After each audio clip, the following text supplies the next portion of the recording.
Talaga? O sige, sige, sige. Babalik na tayo. Para sa inyo. O ngayon, Yorme! Ano naman ang gagawin mo sa amin? Yun ang tamang tanong. Diba? Kanina, yung narinig nyo, kwento na may kwenta. Tama, mali? Pero yun yung nakaraan. Ano naman ang gagawin ng isang kandidato para sa kinabukasan? Tama, mali? Yun dapat ang naririnig nyo sa aming lahat. Kasama sila.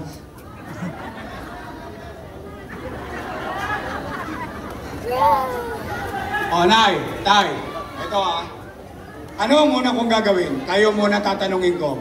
Nay, Tay, napapansin nyo ba nangadugyot na naman ang Maynila ngayon? Talaga? Tama, mali? Saka ba naman nakakita ang binigay sa atin truck panghakot ng buhangin?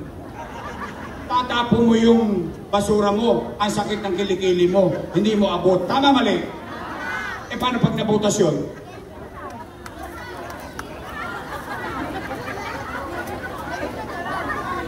Sino dito nagsasarong kuneta? Pare-pareho tayo. Yung araw, nagsasarong kuneta naman talaga kami. Kasi wala naman kaming kasilyas eh. Alam mo yung sarong kuneta? Palutin mo. Mainit-init pa yun.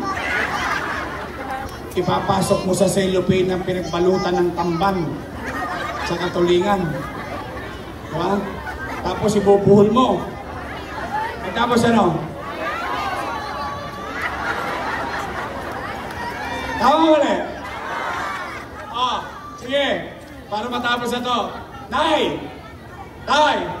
Mga pinamahal kong lolo't lola, mga batang Maynila, ang unang kong gagawin, lilinisin ko ulit ang lungsod ng Maynila. Pangalawa, Nay, Tay, napapansin nyo ba? Nakakatakot na naman ang Maynila ngayon, nagbalikan na naman ang mga tulunggis. Ang dami na naman hold upper, snatcher. Ang dami na ng mga adik. Ay, mga adik. Bago na kayo. Pabalik na ako. Bago na kayo. Tigilan nyo yan. May chemical yan. Ito wala. Joints parang mafia. Real talk on my man. Meron mga bars pero broke ka pa rin. Sabi nga ni Freddy Aguilar, Gar. Isa ka, Gar.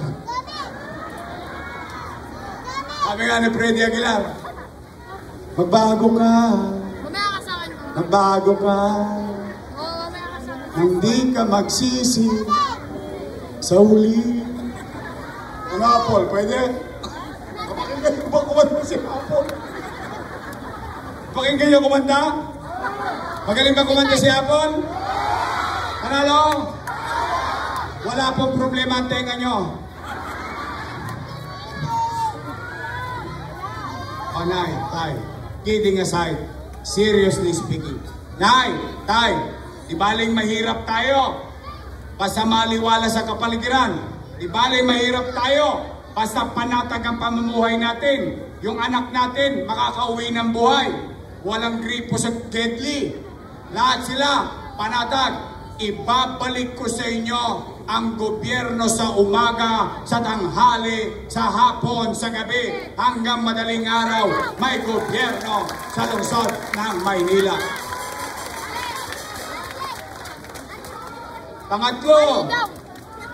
Pangatlo kong gagawin.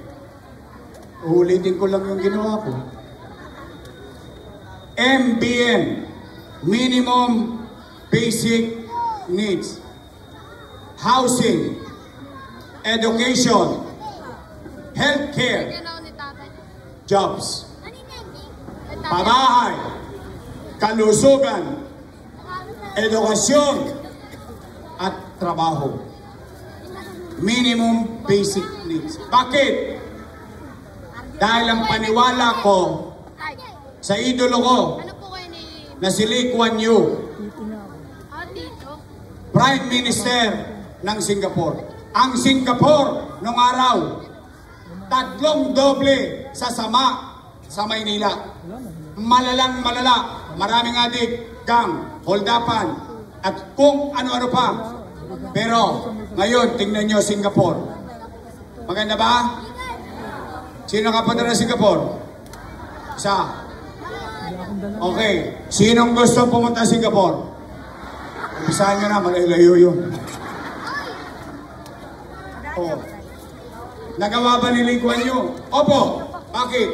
Kahit kakampi niya, inaaway niya, basta kapakanan na ng mamamayan niya ang malalagay sa alanganin. Yan ang nangyari sa Singapore. Maganda tayo? Maganda Singapore? Exactly. Nagawa nila. Magagawa rin natin. Bakit? Ang gobyerno, ito'y huwag niyong paniniwalaan ha. Kasi marami dyan. Sinasabi, yayaman kayo. Hindi kayo yayaman sa gobyerno. Totoo. Kahit anong uri ng gobyerno, republikano, monarkiya, demokrasya, hindi kayo yayaman. Hindi po kami lotto outlet. Pero, ang kayang gawin ng gobyerno, kahit anong uri ng gobyerno, monarkiya, republikano, parlamentary, demokratiko, republikano, kayang pataasin ang antas ng pamumuhay ng kanyang mamamayan. Yan ang kayang gawin ng gobyerno. Yan ang gobyernong ibibigay ko sa inyo. Kaya tanong, gusto niyo pa ba akong bumalik? Promise? Next month? Mamatay ba sila? Ayoko kayong madisgrasya, ayoko usap ko. Oh, gusto niyo akong bumalik? Gusto niyo ang ibalik ang gobyerno mabilis kumilos? Yung masasandalan ninyo sa oras ng kagipitan, yun ang gusto niyong gobyerno? Yung may malasakit sa tao? O nay, tay, ito naman, makikiusap ako sa inyo. Eh hindi naman itong para sa akin itong pinakikiusap ko. Kasi gusto niyo ng gobyerno mabilis kumilos eh. Eh hindi ko magagawa mag-isa yun. Kailangan ko sila. Pwede ba akong makisuyo?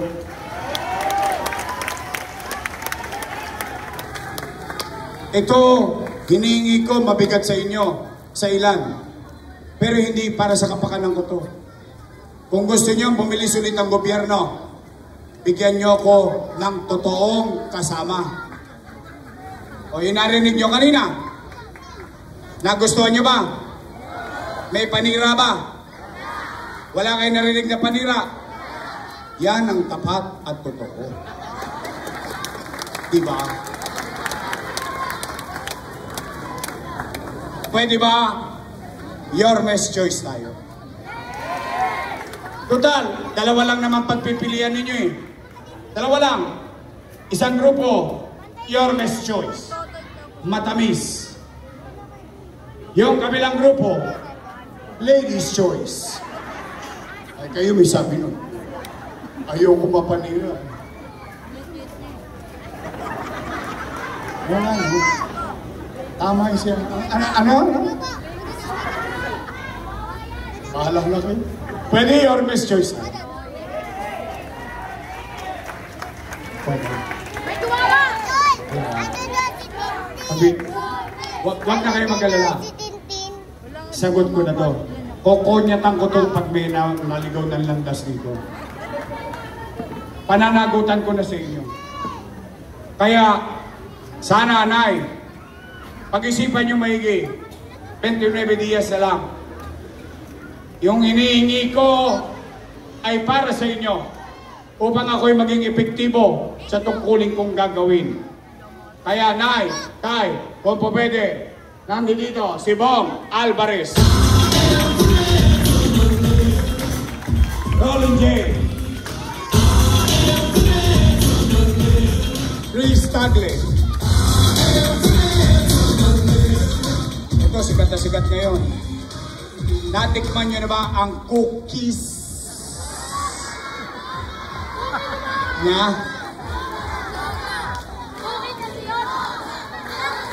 Lagyan mo ng S.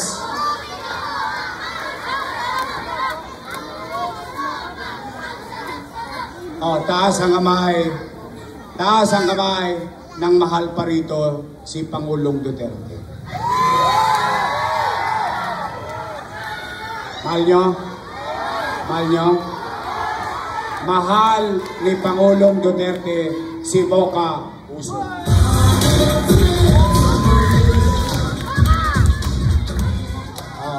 Bago kayo sumagot, bago kayo sumagot, tandaan ninyo, ito pipirma. Sino mas gwapo? Si Letlet o si Tol?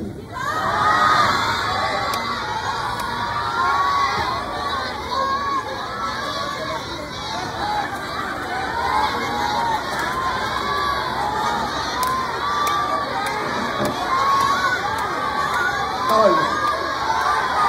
Okay.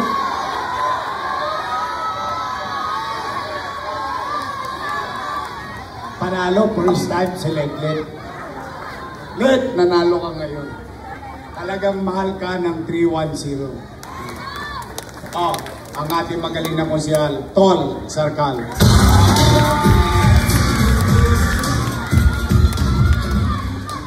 Ito naman. Ito tayo real talk lang. Real talk lang. Yan.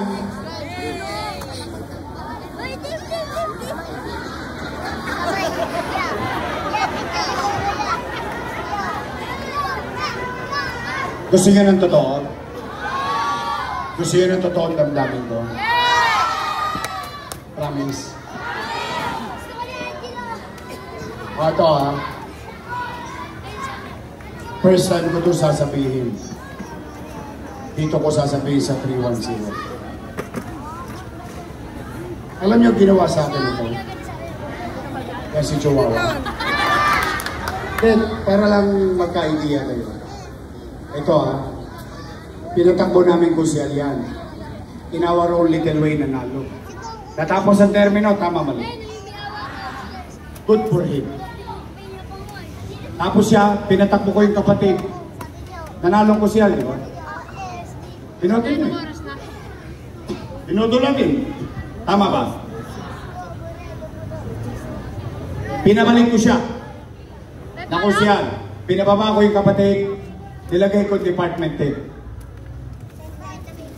Nanalo, di ba? Majority floor leader nga siya nung inaprobahan lahat ng utang. Itong nakaraang eleksyon, pinakiusapan ko yung mga kusyal, huwag siyang labanan para siya naman na maging congressman. Nanalo, di ba? O ngayon, hindi ako naniningil ng utang na loob. At hindi rin ako maniningil. Dahil ang utang na loob ay kusang pinabayaran. Ngayon, kung tumigas ang lake niya, wala na akong magagawa doon. Kaya ko mag-move on sa buhay. Ang hindi ko lang matanggap, importante kasi lahat halos dito puro mahihirap. Yung taong tumulong sa'yo, kaya mong sigaw-sigawan at duro-duruin at mura-murahin. Paano kaya kayo? O ngayon, nangyari ba yon? Ginawa niya ba sa akin yon? Bahala siya sa buhay niya kung aminin niya o hindi. Pero alam ng mga kusyal niya yun. Bakit? Matapos sila akong duro-duruin, ikinuwento pa niya ng mga kusyal. Ngayon, matanong ko kayo, naging masama ba ako sa inyo? Naging masama ba ako sa kanya? Kung ganun ako itrato, ano pa ang halaga nyo? Kaya, nandyan na yan. Okay lang yan, kahit pagtulong-tulungan nila ako. Sanay ako mag-isa. Solong tagapagmana ko ng malaking lupain ng nanay ko. Ulo-bundukin na, umuusok pa. Salamat sa Diyos. Salamat sa inyo. Ginawa niyo akong ganito. Ngayon, nandyan na yan. Ngayon, pinagkakalandakan niya, AX. tupad, akap. Bakit? Eh siya ang chihuahua ng Kongreso ngayon. Tama mali? Para silawin kayo sa kahinaan natin. Ano bang kahinaan natin ngayon? Kailangan natin ng pera. Tama mali? Pero pagtibayin nyo ang loob nyo. Ngayon, nandyan na yan. Magmubo na tayo. Pwede ba akong makisuyo? Total, natulungan na natin sila. Pwede ba maglagay tayo ng congressman? Tingnan nyo rito. Wala naman nagawa dito sa inyo yan eh. Ano nagawa dito sa inyo yan? Pagsabi kayo, baka may mali ako. Ni-bisita nga, hindi nga kayo nabisita dito yan eh. Pero pag eleksyon, pinapatawag kayo. Mahalaga kayo. Tama mali? Tapos sisilawin tayo. Sisilawin tayo ng pera. Tama mali? Pero itong ipinapapalit ko sa inyo sa kanya, kayang pumasok sa oblo. Kaya kayong bisitahin sa iskinita. Kaya kayong dala ng gamot pag kayo nangangailangan. Kaya kayong bigyan ng pagmamalasakit. Kaya nay, tay, ipipilit sa inyo yan ng ilang barangay official. Bakit? Tanungin nyo doon sa barangay official na yun, magkano J.O.?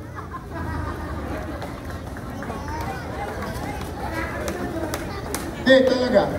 Kasi buti nang alam natin ng pinapasok natin. Kaya nay, pwede ba makisuyo? Personal ko lang na pakiusap. Pwede bang gawin natin congressman si Apple Nieto?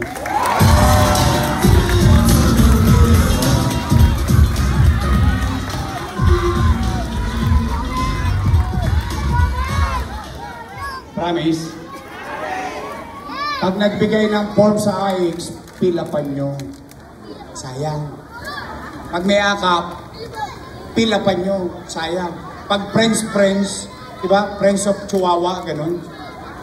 3,000 yun eh. Kunin nyo. Pero, huwag kayo magpapaakit ha. Promise? Aasa ko. Promise? Talaga? Apple Nieto tayo? Talaga? Titingnan ko resulta sa 310 ha. Promise? Oh, ngayon, sa special mention lang, mga lolo't lola ko, oh, pumanatag na kayo, ibabalik ko na yung gatas, yung insure. At yung mga botante at hindi botante na senior citizen, ibabalik natin yung pension sa kanila na tinanggal nitong mga to.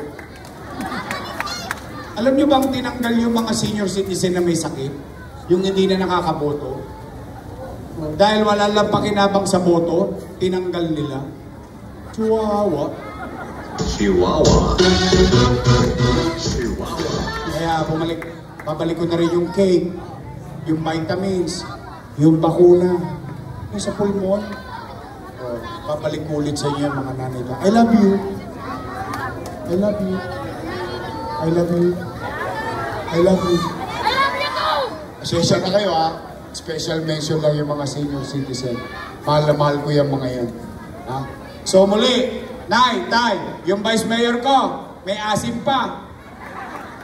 Kung alang 19, no? Naintindihan nyo na yun. Naka-quarants na po yan. Siya po ay graduate ng Political Science sa Lasal. Wow! Daig ko siya. Ako, graduate ng Ateneo.